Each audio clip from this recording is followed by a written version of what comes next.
নমস্কাৰ বন্ধু বান্ধৱীসকল, আমাৰ চেনেল SK স্কুল অফ ইকনমিক্সলৈ আপোনালোক সকলোকে স্বাগতম জনাইছোঁ। আজি আমি ডিছকাছ কৰিম মাৰ্কেটৰ ওপৰত। এইটো হৈছে এটা মাইক্ৰ ইকনমিক্সৰ বহুত ইম্পৰ্টেণ্ট টপিক, যিটো হৈছে মাৰ্কেট। আৰু আমি পাৰফেক্ট কম্পিটিশ্যন মাৰ্কেটৰ ওপৰত আজি বেছিক কিছুমান কথা ডিছকাছ কৰিম। চ' আহকচোন আমি ষ্টাৰ্ট কৰোঁ। প্ৰথমতে আমি চাম মাৰ্কেটনো কি হয়। চ' বেছিকেলি সহজ ভাষাত যদি আমি ক'বলৈ যাওঁ মাৰ্কেটৰ ওপৰত, তেতিয়া আমি এইটোৱে বুজিব লাগিব যে য'ত বস্তু বেচা কিনা কৰা হয়। ডেট মিনছ এজন বায়াৰ থাকে, এজন চেলাৰ থাকে, আৰু বস্তু যিটো এক্সচেঞ্জ কৰা হয় মানিৰ বিনিময়ত। যদি মই আপোনাক টকা দিছোঁ আৰু আপুনি তাৰ বিনিময়ত মোক বস্তু দিছে, এনেকুৱা ধৰণৰ যেটা ছেটআপ থাকে বা যেনেকুৱা ধৰণৰ যিটো প্লেচ থাকে, সেইটোকে আমি মাৰ্কেট বুলি ক'ব পাৰোঁ সহজ ভাষাত ক'বলৈ গ'লে। আজিকালিতো অনলাইন মাৰ্কেটৰে বেছি ট্ৰেণ্ড চলিছে, মানে অনলাইনৰ পৰাই মানুহে বস্তু বেছিকৈ কিনিবলৈ ধৰিছে, সেইখনো এখন মাৰ্কেট হয়। আৰু ছিকিউৰিটি মাৰ্কেটো আছে, তেনেধৰণৰ বহুত মাৰ্কেট আছে। চ' আজি আমি বেছিক মাৰ্কেট কেইখনৰ ওপৰত ডিছকাছ কৰিম। এতিয়া মাৰ্কেটৰ টাইপ কেইখননো, টাইপছ অফ মাৰ্কেটনো কেই প্ৰকাৰৰ। টাইপছ অফ মাৰ্কেট বুলি ক'লে আমি ক'ম যে মাৰ্কেটৰ টাইপ দুটা। ফাৰ্ষ্ট হৈছে পাৰফেক্ট কম্পিটিশ্যন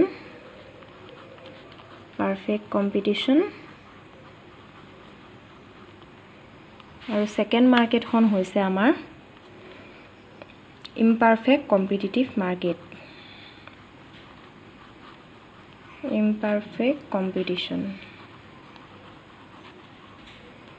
ছেকেণ্ড মাৰ্কেটখন হৈছে আমাৰ ইমপাৰফেক্ট কম্পিটিশ্যন। চ' ফাৰ্ষ্টখন হৈছে পাৰফেক্ট কম্পিটিশ্যন আৰু ছেকেণ্ডখন হৈছে আমাৰ ইমপাৰফেক্ট কম্পিটিশ্যন। চ' আজিৰ ভিডিঅ'টোত আমি পাৰফেক্ট কম্পিটিশ্যন মাৰ্কেটৰ ওপৰত অলপ বেছিক কিছু কথা জানিবলৈ চেষ্টা কৰিম। চ' প্ৰথমে আমি চাম পাৰফেক্ট কম্পিটিশ্যন মাৰ্কেটৰ কিছুমান এজাম্পশ্যন। চ' আহকচোন আমি এজাম্পশ্যন কেইটা চাওঁ। চ' ইয়াত পাৰফেক্ট কম্পিটিশ্যনৰ ফাৰ্ষ্ট এজাম্পশ্যনটো হৈছে যে large number of buyers and sellers. That means perfect competition মাৰ্কেটত অসংখ্য ক্ৰেতা আৰু বিক্ৰেতা থাকে। ডেট মিনছ কিনা মানুহো বহুত বেছি পৰিমাণৰ থাকে আৰু বেচা মানুহো বহুত বেছি পৰিমাণৰ থাকে।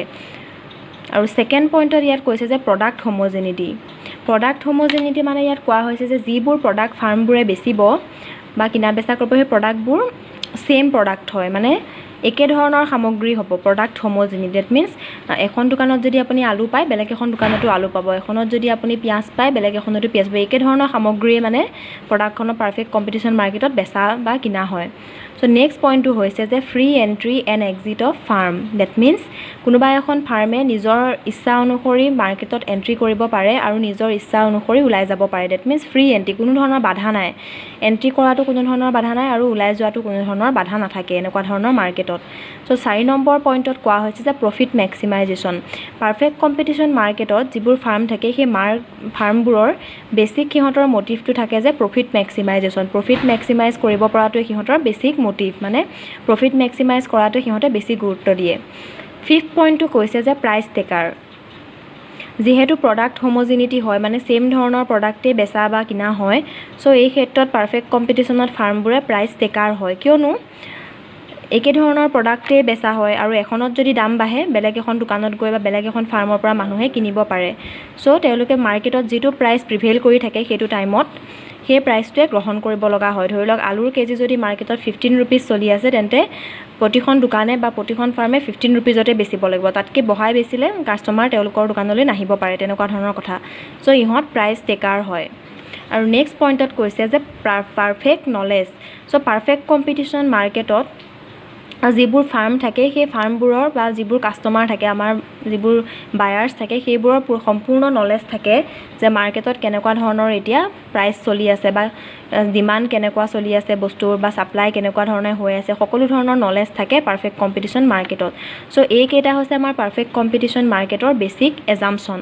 চ' নেক্সট আমি পাৰফেক্ট কম্পিটিশ্যন মাৰ্কেটৰ আন কিছুমান টপিকৰ ওপৰত ভিডিঅ' লৈ আহিম। চ' আজিৰ ভিডিঅ'টো এইখিনিতে সমাপ্ত কৰিলোঁ। যদি চাই ভাল লাগিল তেন্তে লাইক কৰিব, শ্বেয়াৰ কৰিব আৰু ছাবস্ক্ৰাইব কৰিব। Thank U.